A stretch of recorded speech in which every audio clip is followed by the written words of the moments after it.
أعوذ بالله من الشيطان الرجيم بسم الله الرحمن الرحيم الحمد لله رب العالمين والعاقبة للمتقين والصلاة والسلام على رسوله محمد وآله وأصحابه أجمعين أما بعد السلام عليكم sabaqdaşlar. Bugünkü dersimiz atbu nasaq, yani al-atba bil huruf, harflar bilan bo'lgan atba. Yani biz oldingi darsimizda atbul bayan haqida so'zlagan. Yani bayan xarakterlik atba. Yani atbu bayan bilan atbu nasaqning o'rtasidagi farq. Atbu bayan yani o'rtada unda bir vositasiz bo'lgan bayan xarakterlik so'zni ko'rsatgan bo'lsa, atbu nasaq bu unda qo'nmaydi. Atbu nasaqni biz mundaq qilganda al-atbu bil huruf deb sharhlasak yaxshi bo'ladi. Yine harflar bilan, yine huruful atblar bilan bo'lgan atba. Yine harflar bilan bo'lgan atbni ko'rsatib turadi. Shunga mushu atbu nasaq degan nima desa, ma'tuf bilan ma'tufun alayning o'tirisida huruful atblarning birisi keladigan agash kuchi. Yine atbu nasaqdan maqsad tabi'. Yine benim ma'tuf ve ma'tufun alay huruful atba degan 3 narsa bor. Odatda ma'tuf degan nima, ma'tufun alay degan nima, huruful atba degan nima degan haqida to'xtalganimizda ma'tuf yana matbu. Nima? Ma'tufun alay matbu, ma'tuf tabi, huruful atba bağlash qo'shimchasi bo'lsa, ya'ni huruful atba bağlash qo'shimchasidan oldidagi ma'tufun alayni, ya'ni matbu'ni bağlanılgıcı deyimiz, ma'tuf bağlanılgıcı deyimiz. Yine şu harfat bilen bununla bağlanıdı. Şunu tabi deb ataymiz. Mesela biz bir misal koysak, Ja'a Muhammedun ve Halidun desek, mishalki ma'tuf ma'tuflar qasigandan o huruful atbi bağlash qo'shimchasi, ya'ni o'dan kin kelgan Halid ma'tuf, onun aldı kelgan Muhammed ma'tufun alay bağlanılgıcı demekçi. Endi bu haqda musannif rahimahullah mundaq deydi. Talin bi harfin mutbi'in atfun nasaq kaxsus bi wuddin ve sana'in man sadaq. فالعتب مطلقا بواو ثم فا حتى أمو كفيك صدق ووفاء وأتبعت لبزا فحسب بل ولا لكن كلم يبدو امرؤ لكن تلا. عندنا حروف الأتباع hakkı to'xtalganimizda avvalan biz musannifninki beytning mazmunini tushunaylik. Atbi nasaq degan, ya'ni atbi nasaq al-atbi bil huruf, harflar bilan bo'lgan atba bag'lash, atbidan ma'tuf maqsad qilingan bo'lsa, bu yerda huruful atbidan harfat maqsad qilindi, ma'tufun laydin shu hurufning oldiga kelgan so'z esa maqsad qilindi. Shunga atbi bayan va atbi nasaq deb atbi ishga bilangan. Atbi nasaq ya'ni bu tertib bo'yicha harf atbilar bilan bo'lgan ko'rsatib turadi. Shuna bu vaqtda deydi atbi nasaq degan agashtiruvchi harfga yondishib kelgani deydi. Atbi nasaqdan ma'tuf maqsad. Ma'tufun alay emas. Atbi nasaq deganimiz mutbi bo'lgan harfga, agashtiruvchi harfga agishib kelgani degandikin atbu nasaq, yine her talin degandan maqsad agash kuchi tabi maqsad qilindi. Bir harfin tabi harfinden harf maqsad olsa, mutbi agashtiruvchi harfdan harful atbi degan bo'ldi. Atbu nasaq degan harfi atbiga yondashib kelgani deb tarjima tushundirsak, ham tushunsak yaxshi bo'ladi. Atbu nasaq bağlash qo'shimchasi talin, in tabi'un bi harfil atbi degan bo'ldi. Harf atbiga agishib kelguchi degan bo'ldi. Masalan, uxsus bi wuddin ve sana'in man sadaq. Siz muhabbat ve madihlarni rastçıl kişiga xaslan desa, mishada o'xsus pila amri oldi, faili zimir mustatir taqdiri anta oldi, bi wuddin al jar wal majrur o'xsusga mutaalliq oldi, sana'in wuddunga atba. Buni bishkada bizga lozim bo'lgan qismi qasirganda va huruful atba sana'in ma'tub wuddin ma'tufun alay deymiz. Ya'ni bishada sana'atin atbun nasaq maqsad qilinadi. Sana'at ya'ni bu yerga betga atbun nasaqtin ma'tub maqsad qilingan bo'ladi. Demek al-atb bil harf bilan bo'lgan ma'tub cho'qim huruful atbidin kin keladi demekçi. Fal-atb mutlaqan biwawin summa fa hatta amaw kafika sidqun va wafa degan qarasak. Endi bu atba ya'ni ma'tub mutlaq holatda atba mutlaq holatda bo'ladi.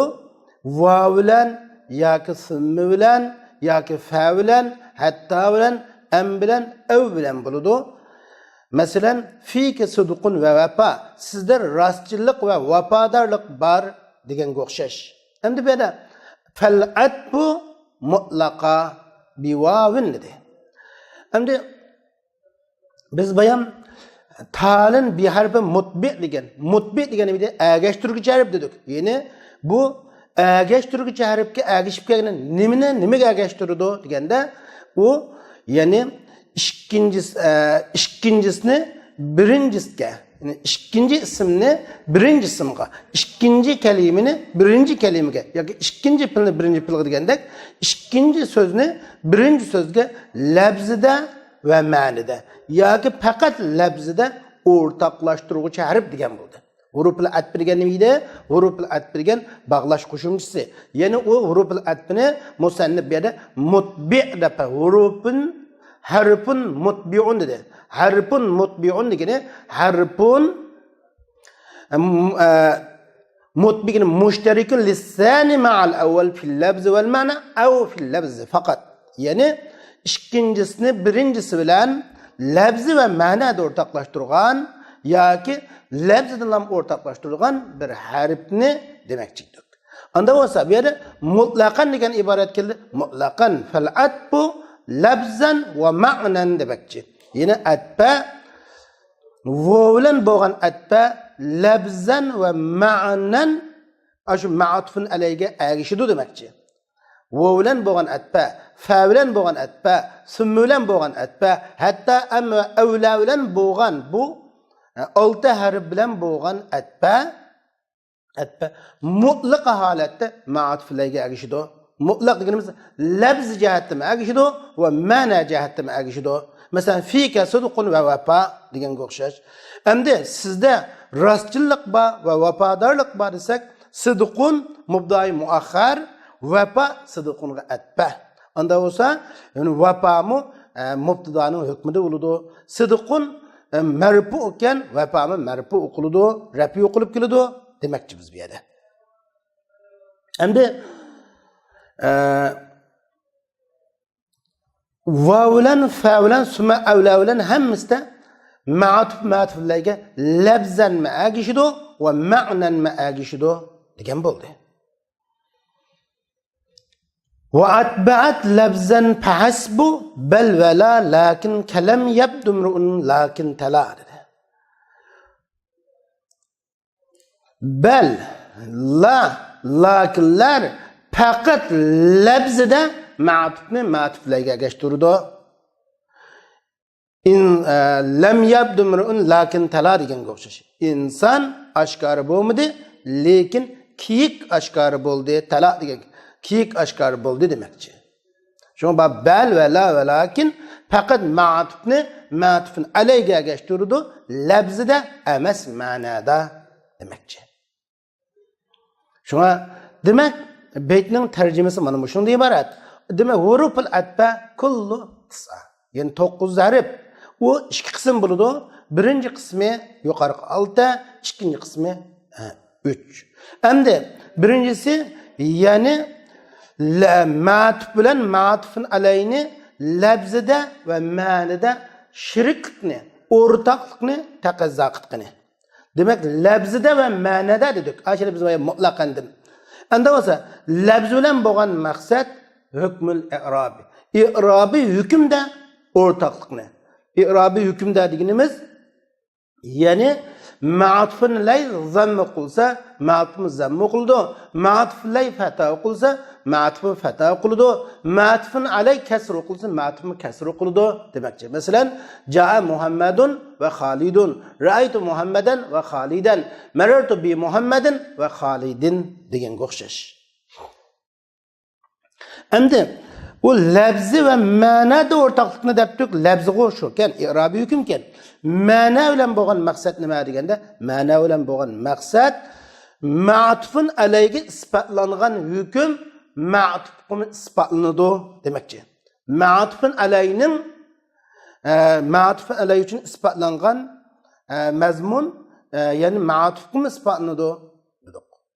Unda bo'lsa ja'a Muhammedun ve Halidun desek Muhammed keldi desek kelishdan iborat hukm Muhammed'e ispatlanish bilan birga Halid'ga ispatladi. Ja'a Muhammedun ve Halidun. Muhammed ve Halid kelsak Muhammed. Bu yerda kelishdan iborat hukm Muhammed'ga ispatlandı ve Halid'ga ispatlandı. Şuna ma'tuf, ma'tufun alay bu ikkisini huruful atba ortaklaştırdı. Lafzda ve ma'nada. Lafzda ortaklaştırdıklarımız ikkilisi zammı başka işlep geldi. Ja'a Muhammedun ve Halidun'da. Ma'nada dediklerimiz yine Muhammedun bu faaliyetlik urundu kelgachga Halid mi faaliyetlik urundu keldi. Çünkü ikkilisi kelishdan iborat ish harakat isbotlangachqa. Ra'aytu Muhammeden ve Haliden desek mishada Muhammed bilan Halid ikkisi lafzan ve ma'nan ortak. Çünkü o mishada ikkisini ortaklaştırdı rüpetbe. Lafzida ortaklaştırdı dediğimiz Muhammeden Halid'den ikkilisi mensup. Ma'nada ortaklaştırdı dediğimiz Muhammedni ve Halidni ködümlükendikin kürleştiğini ibaret şirket inin istiği düştü. Yine mef'uliyetlik hükmü ortaklaştı. Şu ma'tuf, ma'tuflayının hükmü de buludu. Ma'tuflay fa'il bolsa, ma'tufun fa'il buldu. Ma'tuflay mensup bolsa, yine mensubat babıdan bolsa o mensup bulup mef'ulun bih olsa mef'ulun bih hükmü de buludu. Mecrur bolsa mecrurlap geliyordu. Bir şeyden ra'aytu Muhammeden ve Haliden de Muhammeden mef'ulun bih onunla et boğan Halid mi mef'ulun bih'nin hükmü de yine ortak İkisi müşterik bu cihette demekçi.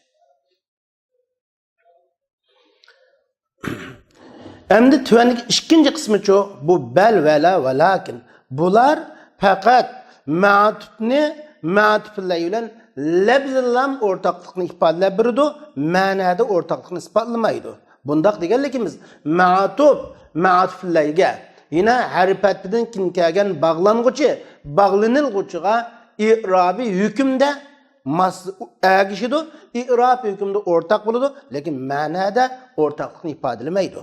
Yani ma'tufun ilayga isbotlangan hüküm, ma'tufun alayga isbotlangan hüküm ma'tufga isbotlanmaydi. Ma'tuflayning hükmüde bo'lmaydi. Yani o şu bu üç harf. Mesela ma ja'a zayb bel veladuhu dedik. Mihvan kamidi belki onun balısı keldi desek, mesela zayıbqa kamaslik ispatlandı, balığa kelish ispatlandı. Mesela nazacel bittihu lal inabu desek, nazacel lal inabu. Üzüm bunda qoğun pişti, üzüm pişmedi desek ma'tufga isbotlangan hukm, ma'tufun alayga isbotlangan hukm ma'tufga isbotlanmaydi. İkisining qarama-qarshilik bo'ladi buningda. Çünkü üçü lafzidillam agashganlikni bildiradi, ma'nada emas. Masalan, lakin lam yabdu mru'un la kuntala.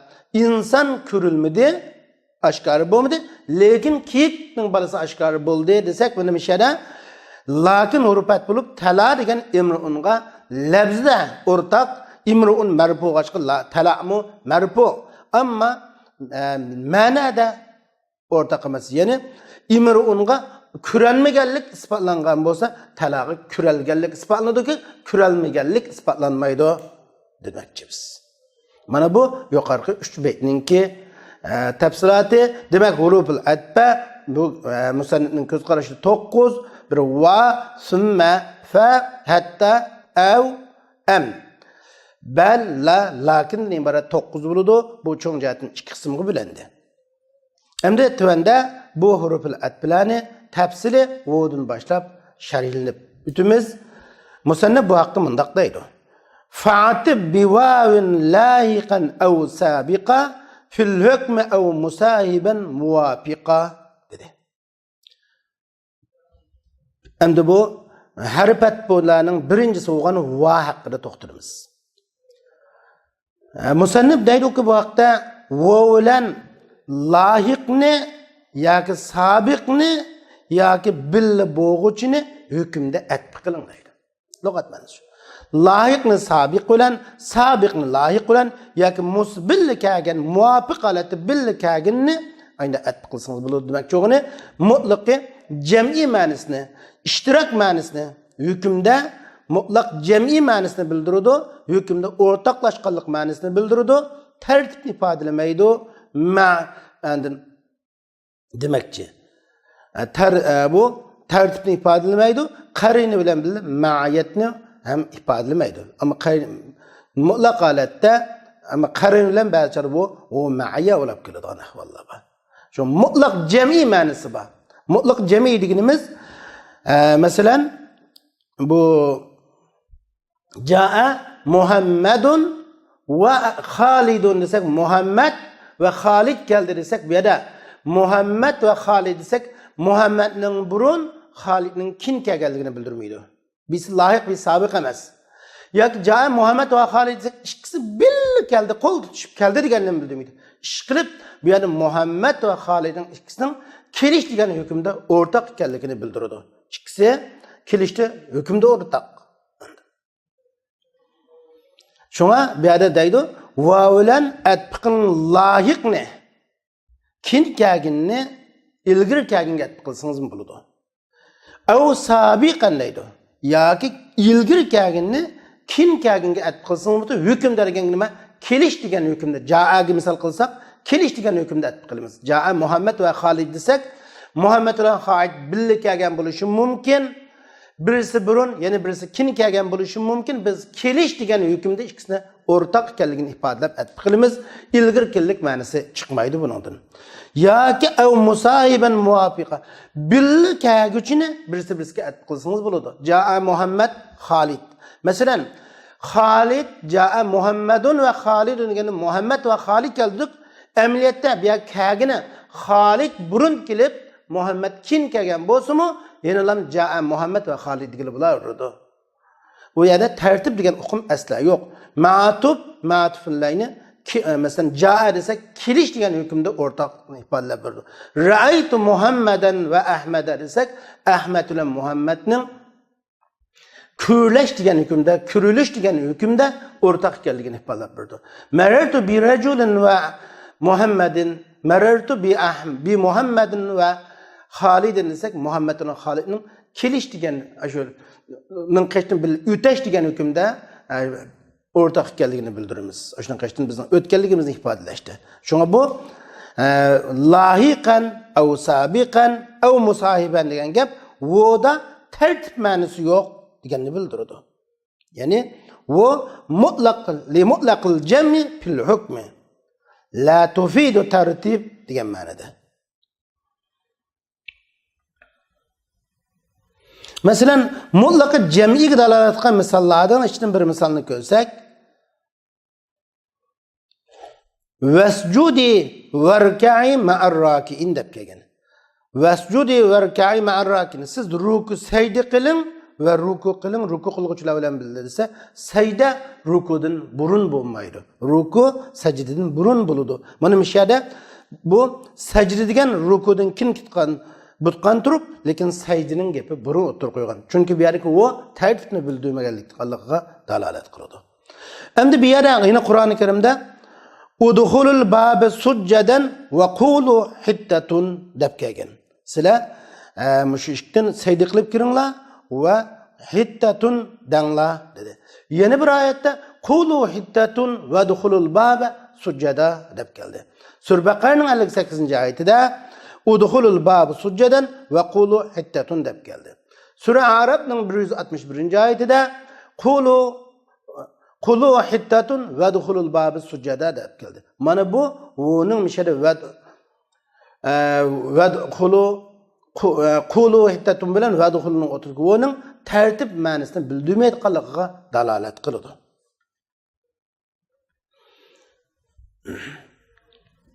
Endi demek o'lan keyin kelganni burun kelganni keyin kelganga birisi bizga o'rtaq atbi qilg'ili bo'laverdi demoqchi biz endi.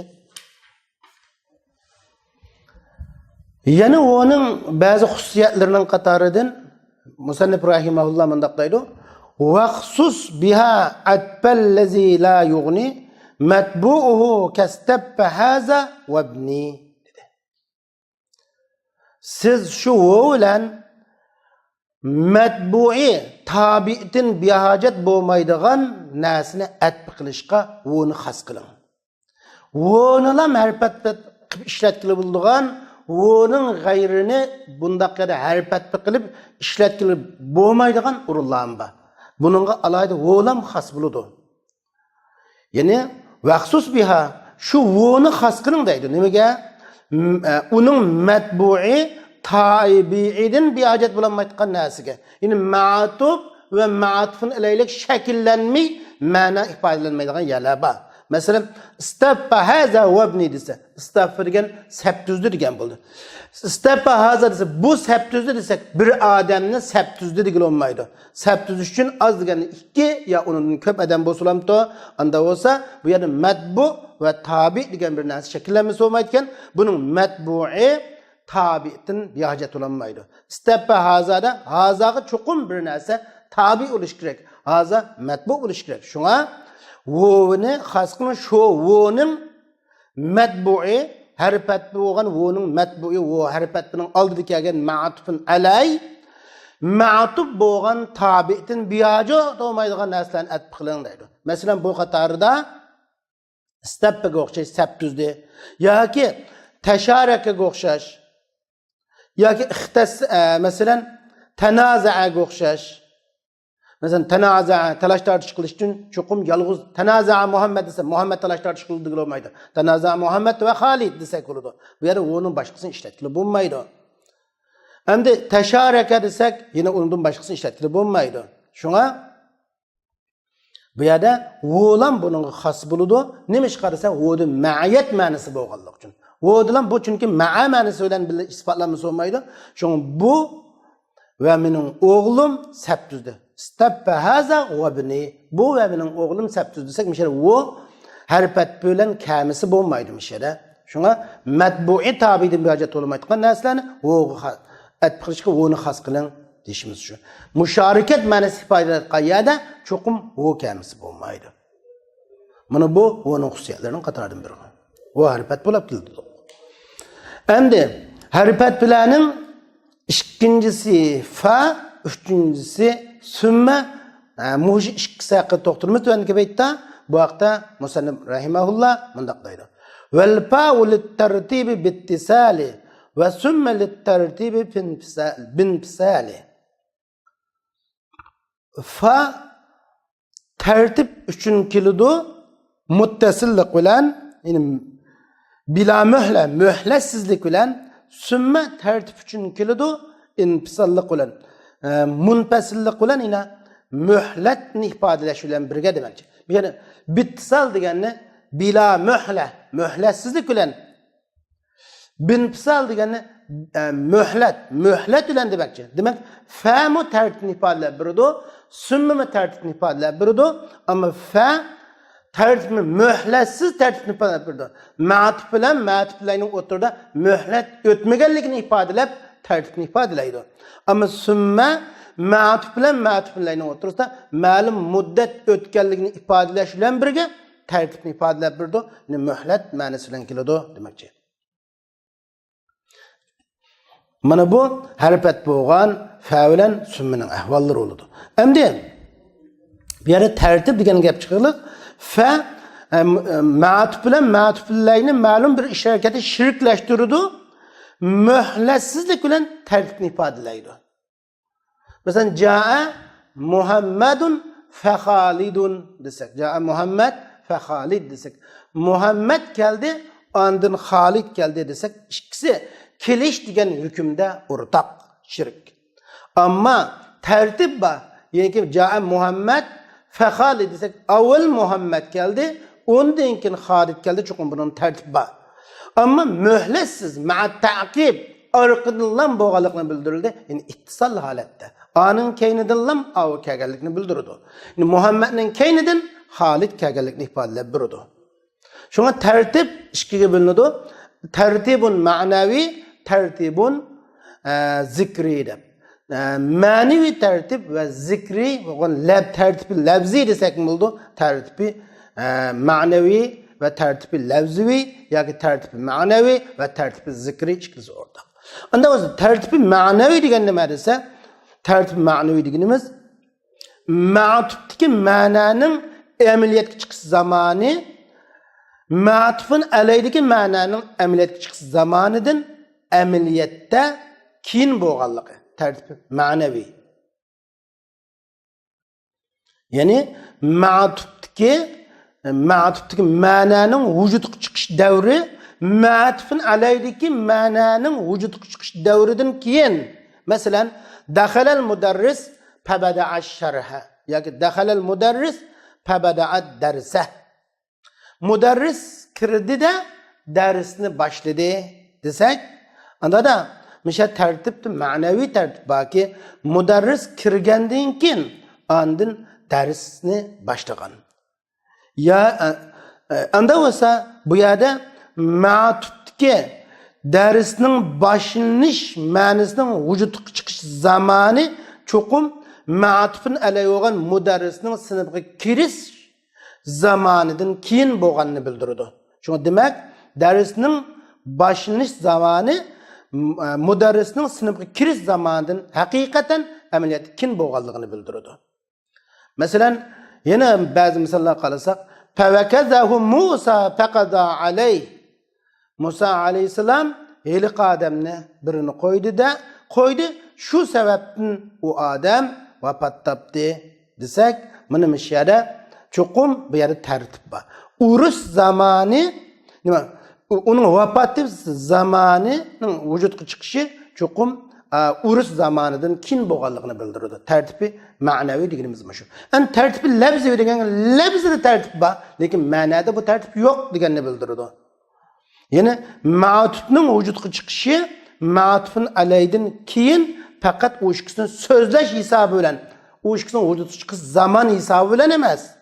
U ma'tuf bilan ma'tuflayning vujudga chiqish zamoni hisobi bilan emas, ma'tuf va ma'tuflayni tilga ilib so'zlagan hisob bilan ma'tufning vujudga chiqishi ma'tuflaydan keyin tilga olgan hisob bilan amaliyotda undagan. Masalan, buning misoli qarasak,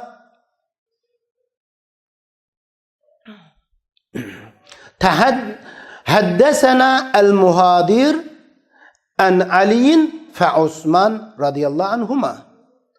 Leksiya so'zlovchi bizga Ali radhiyallohu anhu haqida, Osman radhiyallohu anhu haqida so'zlab berdi. Ya'ni Ali radhiyallohu anhu haqida, uningdan keyin Osman radhiyallohu anhu haqida so'zlab berdi desak, ya'ni Ali radhiyallohu anhuning xilofatchilik masalalari haqida, Osman radhiyallohu anhuning xilofatchilik masalalari haqida so'zlab berdi dedik. Anda bo'lsa, bu yerda an aliyin fa Osman, an aliyin fa Osmanda Osman ma'tuf, Aliyun ma'tufun alay. Bu yerda Osmanning xilofatchilik zamoni Alining xilofatchilik zamonidan ilgari. Ammo bu yerda cho'qim ma'tufning vujudi ammo Osman haqida so'z qilinish Ali haqidagi so'z qilinishdan keyin bo'lganini bildiradi. Bu hargizmi ayni vaqtdagi buni ayni vaqtdagi shu ikkisining xilofatlik davriga asosan so'z qilingan bo'lsa, u chaqda an Usmana faaliyin deb kelish kerakdi. Unda kamida nimishqa bu yerda tartib, bu yerga tartibi zikri, tartibi lafzi. O asli vücudga chiqish ikkisining Osman va Alining xilofat xalifa bo'lish davrining hisobi bilan emas bu gap.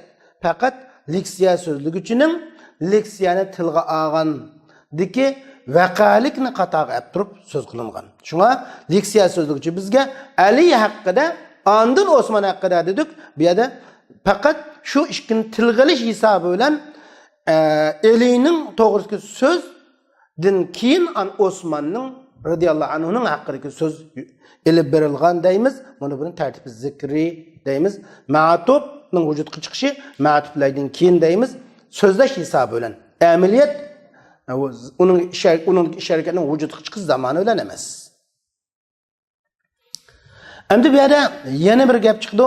Fa hurfi atba lit tartib ma'a taqib dedik. Yani ma'a bila yoki ma'a bila muhla dedik. Bila muhla. Bi g'ayri ma'a g'ayri muhla. Muhlasizlik bilan tartibni ifodalab berdi dedik. Onda da bu yerga taqib muhlat degan nima desa, ma'tub bilan ma'tublarning o'tirisiki hosil bo'lgan zamonning muttasil bo'lganligi, o'tirdi muhlat bo'lmaganligi, ma'tubning vujudga chiqishi ma'tublarning orqasidan zaman o'tmasdan bo'lganligini bildiradi. Endi fa shuning bilan birga fa tartibni va taqibni ifodalash bilan birga tartibni va muhlatsizlikni ifodalash bilan birga sababiyat ma'nosini ifodalab beradi. Masalan, favakazahu Musa faqada alayhi desak, Musa alayhisalom ilk odamni birini qo'ydi, shu sababli u odam o'lib ketdi deb bu yerda ham tartibmi bor, ham taqibmi bor. Tartib deganimiz avvalan urush bo'ldi, undan keyin odamning o'lishi maydonga keldi. Taqib deganimiz uyg'ondan keyin vaqt o'tmasdan shu hamon o'lib ketdi. Va sabab ma'ni isbotli uyg'onlik uning o'lishiga sabab bo'ldi. Shunga fa tartib va muhlatsiz tartibni ifodalash bilan birga sababiyat ma'nosini ham ifodalab ketdi. Demakchi o'g'limizning sababi mana shu. Endi sunmicho desa sunmi bu yine ma'tufun alayhi bilan hukmda o'rtaq ekanligini ifodalash bilan birga tartibni ifodalab berdi muhlat bilan. Ma'tuf bilan ma'tuflarning o'tirisida ma'lum muddat o'tganligini ifodalab berdi. Masalan, vallahu xalaqakum min turabin summa min nutfatin. Allah sizlarni tubdan yaratdi.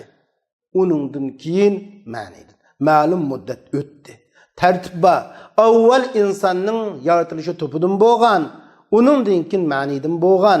Bu nuqtadan tartibba va shundaqla ishkilsan yaratilish degan hukmda to'pi masalan shu min turab va min nutfatin ma'tub va ma'tuflarning ishkilsi o'rtaq hukmda.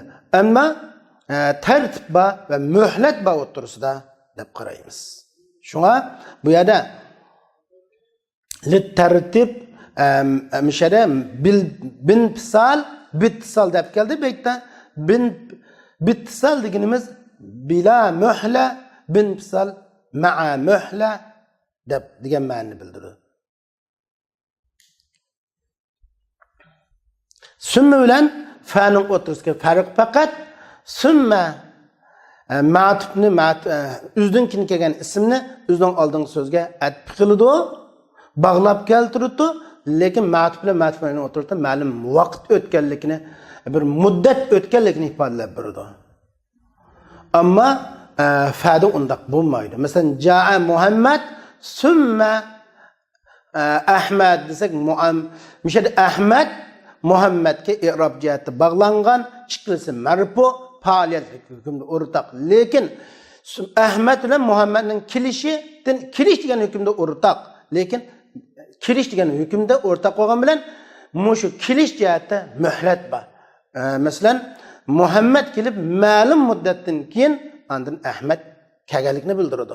Ama fa desek, ja Muhammed fa Ahmed desek, Muhammed kipla arqıdan Ahmed kelganini bildiradi. Yine fa'nın xususiyatlaridan tövende bir bilik xususiyatlarini sözlep ötümüz.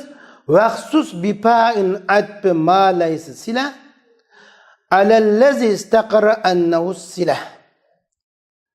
Siz fa'vilen sili bo'lmagan narsani sili bo'lgan narsaga atbi qilishni xas qiling debdi. Beynin lug'at qudulliq ma'nosi sili emas narsani sili bulab qarar olgan narsaga atbi qiling degan gap. Buni texmi biz sharhlaganda fa'vilen sililik ism mavsulning silisi bulashqa yaramaydigan bir narsani ism mavsulning silisi butqan silisi bulashqa yaraydigan bir narsaga xas atbi qiling.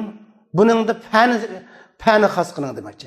Buni texmi keng aytgan vaqtimizda meyli o silini maqsad faqat ism mavsulning silisi. Meyli mubtadaning xabari olsa yoki mubtadaning xabari ve hal ve sifat, mesela bir cümle Allah tuttu ya cümle haber olap tuttu ya ki bir cümle alet olap tuttu ya ki bir cümle sil olap tuttu. Yine cümle haberiye. Bir cümleni Muhammedun yaktubu degen go'xshash, yaktubu mishada cümle haber. Ya ki ra'aytu Muhammeden yaktubu degen go'xshash hal yaktubu mishada.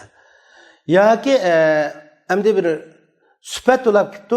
Ra'aytu ja rajulan yaktubu degan o'sha sıfat olab ketdi. Yoki sil olab ketdi. Ja'allazi ijtahada fi dirasa darsda tirishqan ish keldi degan o'xshash jumla ya ism mavsulning silasi ekan, ya hal ekan, yoki sifat ekan, ya xabar ekan, mushunaq narsaning gapi berdi bu. Şunu sili bo'lgan narsaning gap sili bulashqa. Yine yuqorqi 4 narsaning birisi xabar yoki hal ya sifat mushundaq yoki shu ism mavsulning silisi bulanmayotgan bir narsani ashundaq bulalatgan bir narsaga atbi qilishqa fa'ni xas qiling degan gap.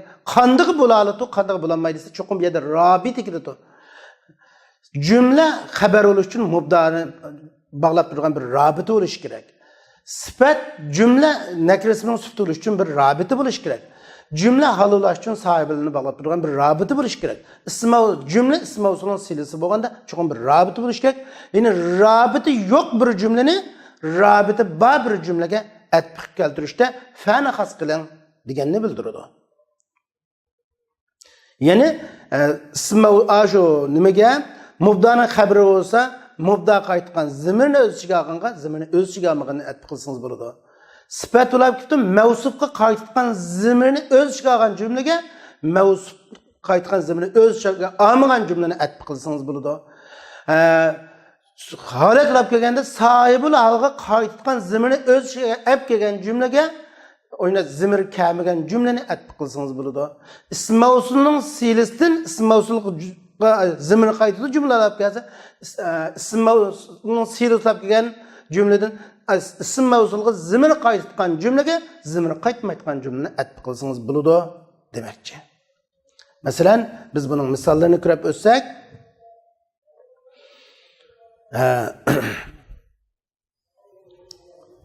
allazi sa'attuhu faparihal valid miskinun demakchi.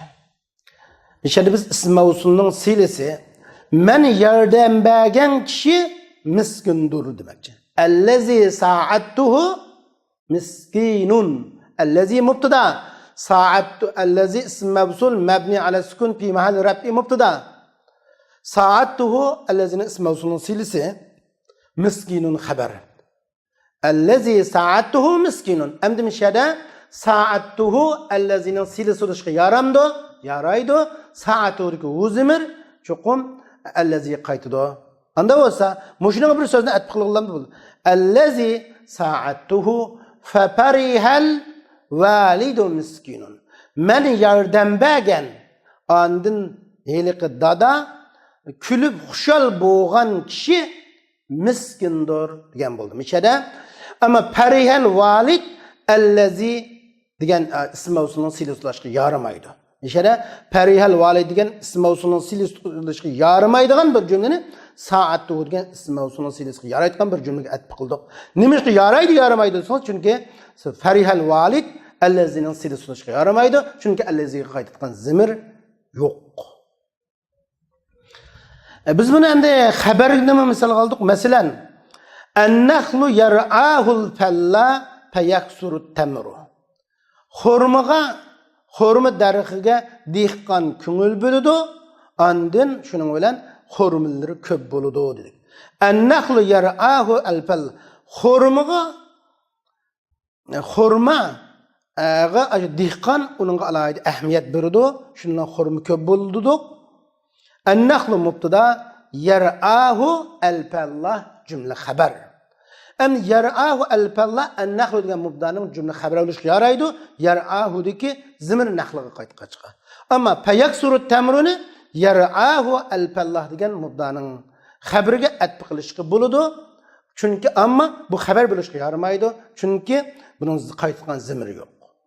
Fayaksuru tamru fihi u xormada çünkü naxledigen xormi daraxi, tamrilgan xormining mevasi o'g'achqa, mevasi uningda ko'p bo'ladi deyish kerak.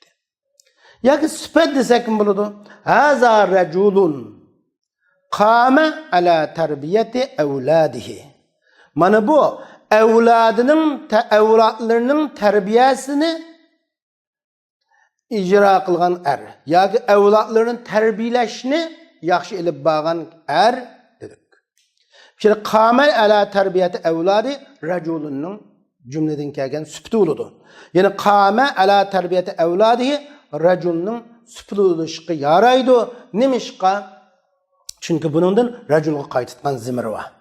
Endi bununla yine bir şu haberinin raculunun süptü oluşu yaramaydigan bir cümleni etkili kullandı buludu. Haza raculun qame ala terbiyeti evladihi festadel evladu.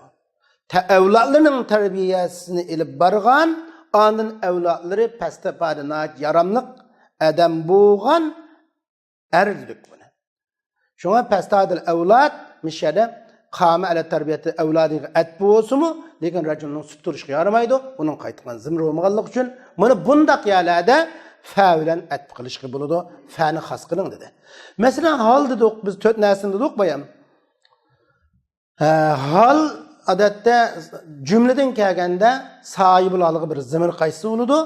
Ashu hal bulashga yaragan narsaga hal bulashga yaramaydigan narsani atib qiladi fa'lan. Aqbalal fa'izu yatahallalu wajhuhu fatan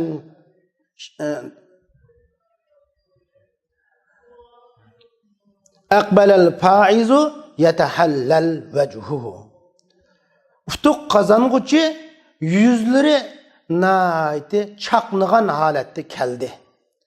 Qalbleri naiti yayırgan halatda keldi dedik. Tanshiruhu sudur dedik. Aqbalal fa'izu yatahallal wajhu fatanshiru intashara insharaha tansharihu insharaha yansharihu tansharihu as-sudur. Yüzleri naiti cilve qilgan, qalbleri naiti yayrab ketgan holatda keldi. Mishada yatahallal wajhu al-fa'iz degan fa'ilning holati bo'lalaydi.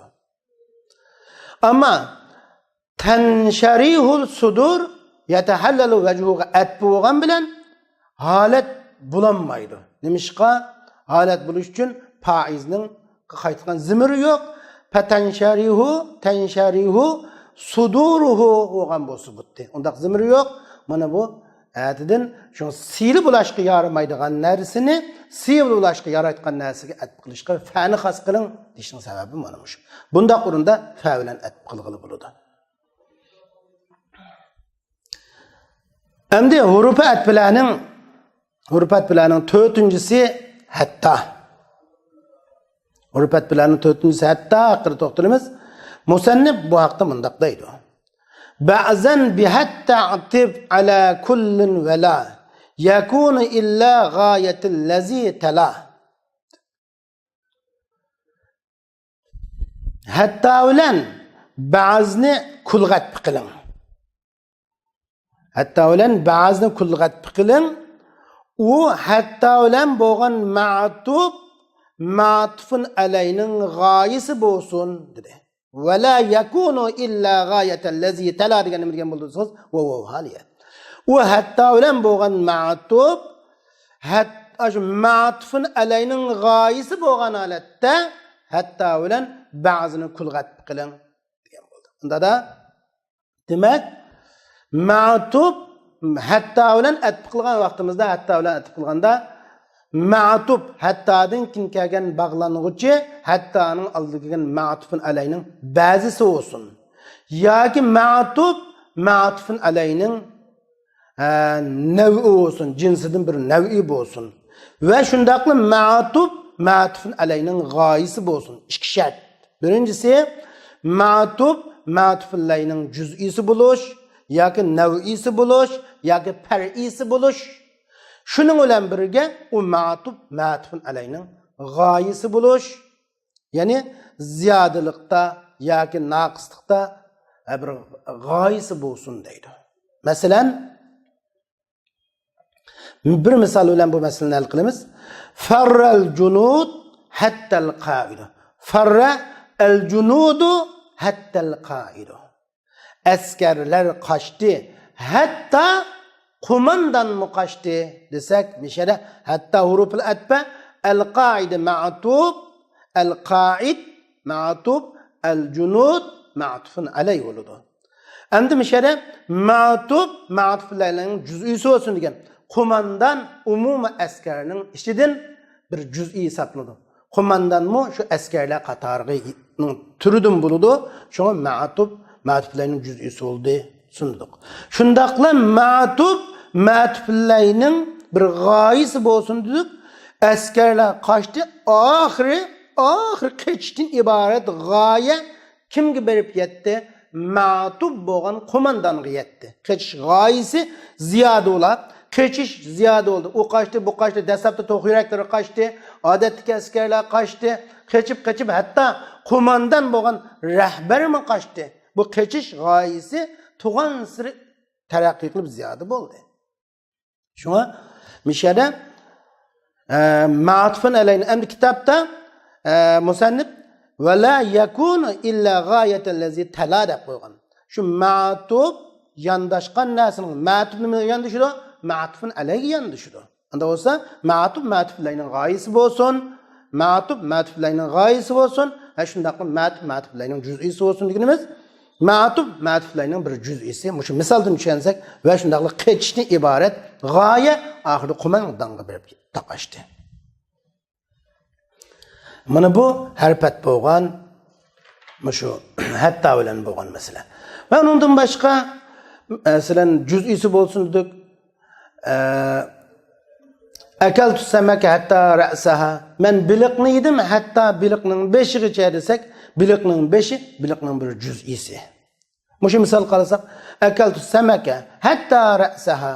Men biliqning beshigacha desak, hatta urpatpa ra'saha ma'tub as-samak ma'tufun alayhi urud mishada. Ma'tufun alayhi ulab ma'tub bo'lgan ashu ras ma'tufun alayning bir juz'isi. Shundaqmi ma'tub ma'tufun alayning g'oyasi bo'lgan degan yeyilishdan iborat g'oya, yedim degan keyin yeyilishdan biliq yeyilguchi bo'ldi, yeyilishdan iborat g'oya oxiri beshiga yetib bordi, ra'siga yetib bordi. Yoki u ma'tub ma'tuflarning bir nav'i bo'lsin, jinsdan bir nav'i bo'lsin deb ajabatnil fakihatu hatta tupahu degan o'xshash. Ajabatni al-fakiha hatta meni meyveler hayron qoldirdi. Hatta almumu hatta alma desak, meyvechilarning hayron qoldirishi bir umumiy meyve jinsi hayron qoldirsa, bu nega yetib borsa, olmaga uchun yetib borsak, olma fakihaning nav'idan bir meyve turidan bo'lgan bir tur. Buni bu nev'ini bildiradi. Andalaqi juz'iy emas, juz'iy desek, nev'iy desek deb qarasak bo'ldi va hayron qoldirish g'oyasi mevaga yetib, olmaga yetib borgan.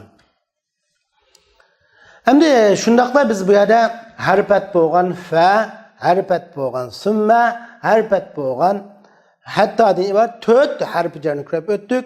Biz bu yerda diqqatimizni tortgan 3 ta harfi jar bor. U qasidasi eng ko'p ishlatiladigan 3 va summa fa. Endi mushu bir narsaga atf qilgan chaqda atf bilan kelgan so'z bir necha o'zi qanday atf qilguliq. Masalan, ishtiraytu qalaman, kitaban, haqibatan, mistaratan debdimiz. 4 narsa ketdi. Men qalam, kitob, so'mka shundaqla sizg'uch setib oldim desak, ishtiraytu qalaman, kitoban, haqibatan, mistaratan desak, endi ishtira pil topayl qalaman maf'ulun bi va harfat kitoban qalamanga atba. Yine kitaben ma'tuf, qalaman ma'tuf ilayh. Bunda mushkul yo'q. Bu yerda 4ning hammani setib oldi. Balkim avval sizg'uch, undan keyin qalam bo'lishi mumkin, balkim qanday setib olsa buning tartibi yo'q, lekin setib olinish degan hukmda o'rtaq va maf'ulun bihlik hukmda o'rtaq. Endi mishada kitaben haqibatan mistaratanni kitabanni qalamanga atib qilsak, haqibatanni kitabanga atib qilandik, qalamangimi. Mistaratanni haqibatanga atib qilamtimiz yoki qalamanga. Yine zanjir saman shaklda atib qilamdik. Yani birini birga. Kitobni qalamga, haqibini kitobga, mistarani haqibiga, unda tartib buncha atib qilamdik yoki tartibsiz hammani birinchi ma'tufun alayga atib qilamdik. Kitabanni qalamanga, haqibatanni qalamanga, mistaratanni qalamanga atib qilamdik degan bir masala kelib chiqdi. Endi buningda hammani eng kuchli bo'lgan ko'z qarash tartib bo'yicha atib qilamiz. Kitabanni qalamanga, haqibatan mistaran hammani shunaqa atib qilsak bo'ladi. Bu hammasi vo'lan kelganlik masala bo'lgan aniq oson bo'ladi. Yine mesela Akbala Khalid ve Hişam ve Asim fe Muhammed sümme İbrahim deb 3 tane harflerin hemmisi geldi. Bu yerda Khalid geldi, Khalid, Hişam, Asim geldi. Onundan keyin Muhammed geldi. Ma'lum muddat o'tganda İbrahim geldi dedik. Mesela endi Akbala Khalid ve Hişam ve Asim demesi yok. Biz Hişamni Khalidga, Asimni Khalidga Muhammed'ki Muhammed'ni kimga qitmiz? Sümme İbrahim'ki İbrahim'ni qasını qitmiz degan bir masala olib chiqdi. Agar demak bu yerdagi huruful atba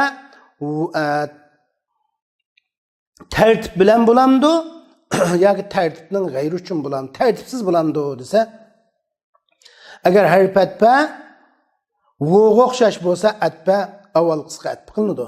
Agar harf atba tartibni ifodalab bersa, summaga o'xshash, faga o'xshash tartibni ifodalab bersa, ma'tufun alay shu bir vosita bo'lgan harf atbining bir vosita oldidagi bo'ladi. Shunga bu yerda biz Muhammadniki Muhammadni Xolidga yoki Hishamga yoki Asimning qasqat qilamiz desak, bu yerda Hisham va Asimni Xolid qat qilgan bilan Muhammadga Muhammadni Asimga qat qilamiz. Chunki bu yerda tartibni ifodalab beradi.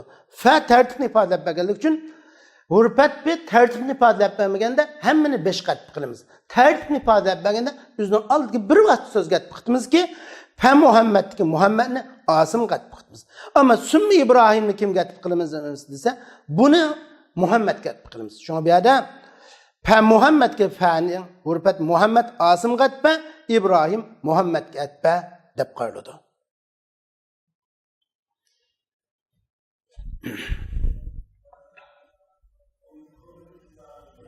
Endi bu yerda bir qalaymaqanchilik kelib chiqishi uchun bayon qilib asan Aqbala Khalidun Hishamun Asimun deb bo'lib Muhammad summi İbrahim deb keldi. Tartib buncha keldi.